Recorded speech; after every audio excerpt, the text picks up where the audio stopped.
There are new reports that Donald Trump is all of a sudden significantly worried and panicked about catching coronavirus himself.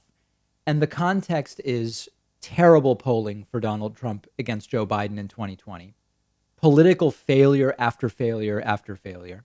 The White House is putting in place more and more precautions to try to protect Trump from the virus. We've seen Trump publicly move on from the virus. It's all about reopening the economy, return to greatness, transition to greatness, all of that stuff. But the reports from inside the White House are that Trump is much more worried than he has been at any point about catching the virus himself. Now, we know Trump is a known germaphobe. That's been known about him for a long time. He's been doing rallies, though. He's been pretending everything's good, everything's fine.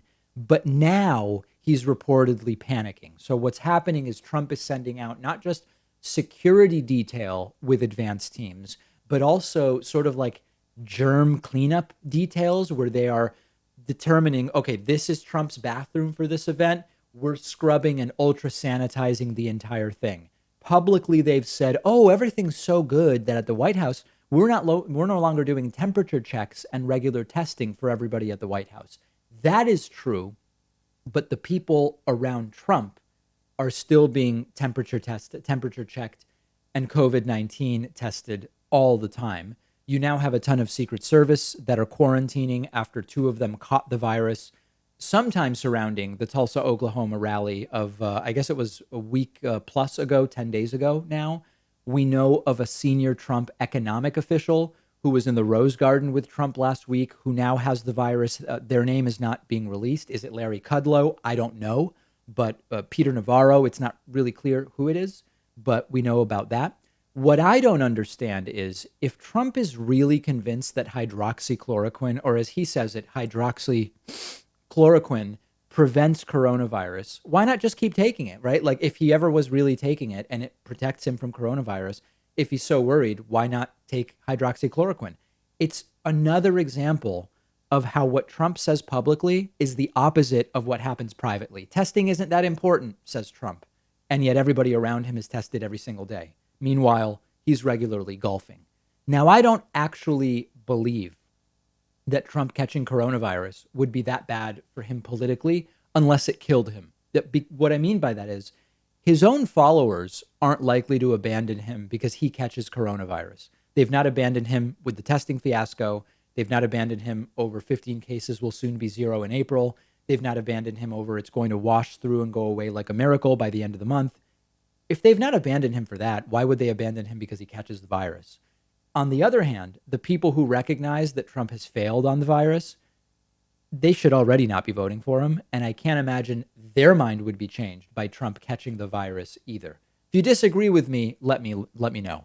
Last thing, in the midst of all this, there are rumors again that Trump has coronavirus and that's why we've seen him tweeting recently, but not actually in public. I don't even know that that's true. I mean, we saw him golfing recently. Would he golf with a mild case of coronavirus? I don't know. What I do believe is that if Trump did get coronavirus, but it wasn't serious enough to put him in the hospital, I don't believe the White House would tell us. I believe that the White House would avoid, for as long as is possible, admitting that Trump has the virus. Again, unless it leads to him being in a hospital for days. I think if Trump gets a mild case, we don't hear about it at all if they can get away with it. Let me know your thoughts. Remember, I am now bookable on Cameo at cameo.com/David Pakman, or just search for my name in the app.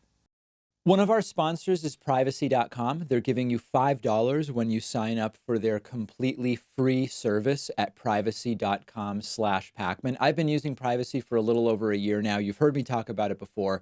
It's a lifesaver, and here's how it works. Takes just a couple of minutes to set up. Anytime you buy something online or on the phone, instead of actually using your real credit card number, the Privacy app and the browser plugin let you give each company a randomized virtual credit card number that you create out of thin air. It'll even autofill the card number with one click. And the payment is taken out of your checking account without the merchant ever knowing your real information. So this allows you to keep your banking information secure, but also to take control of your finances. You can create up to 12 of these virtual credit cards a month. You can set spending limits. You can freeze them. You can delete them anytime you want. So when you do this, it means you're not going to be charged when you don't want to be, because you can destroy the virtual card number right after using it, which, for instance, I love using free trials because I know I won't be charged when the trial is over if I use a virtual credit card number. You're keeping your identity private by not telling companies who you are. You're keeping your bank or credit card info protected against data breaches and identity theft, and it's free. There's no catch whatsoever. But if you want, Privacy also offers a $10 a month plan that gives you 1% cash back and lets you create 36 credit cards a month, and a $25 a month plan tailored more for small businesses where you can create 60 card numbers a month and much more. But definitely go ahead and at least get started with the free plan. You'll protect your financial info. Companies can't charge you unexpectedly. And like I said, you'll get $5 to spend when you sign up at privacy.com/Pakman.